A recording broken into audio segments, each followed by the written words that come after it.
देखिए, लोकसभा चुनाव के तारीख का ऐलान हो गया है। एनडीए में सीटों का बंटवारा हो गया और महागठबंधन में भी सीटों का बंटवारा हो गया।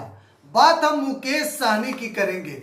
विकासशील इंसान पार्टी के सुप्रीमो हैं और सन ऑफ मलाह के नाम से जाने जाते हैं। पूर्व में मंत्री रह चुके हैं। देखिए, मुकेश सहनी के समाज के लोग, निषादों के सबसे बड़ा नेता है मुकेश सहनी। अब हम बात करेंगे 2024 में जो लोकसभा का चुनाव है और मुकेश सहनी की खास करके कि आखिर अगला प्लान मुकेश सहनी का क्या होगा, प्लान बी मुकेश सहनी का क्या है।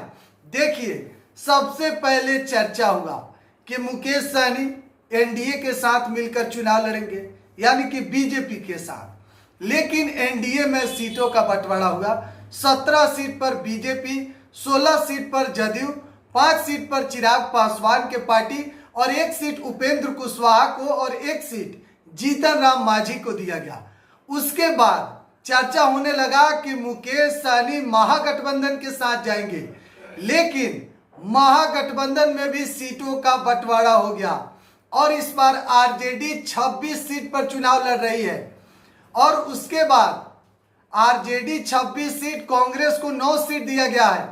माले 5 सीट पर चुनाव लड़ रही है, जिसमें सीपीआई 1 सीट, सीपीआईएम को 1 सीट और माले को 3 सीट। अब मुकेश सहनी का जगह महागठबंधन में भी नहीं हुआ।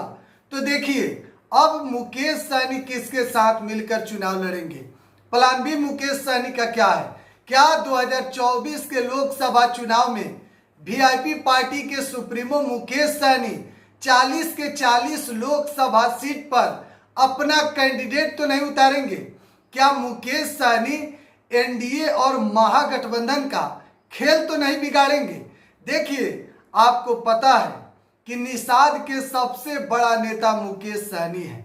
अगर मुकेश सहनी जहां से चुनाव लड़ेंगे तो फिर निषाद जितने वोटर हैं वह लगभग मुकेश सहनी के साथ है।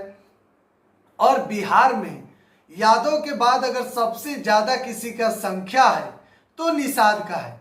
आपको पता है 14% यादव और दूसरे नंबर पर लगभग 10% से अधिक निषाद समाज के लोग हैं और मुकेश सहनी उसके इकलौता नेता है।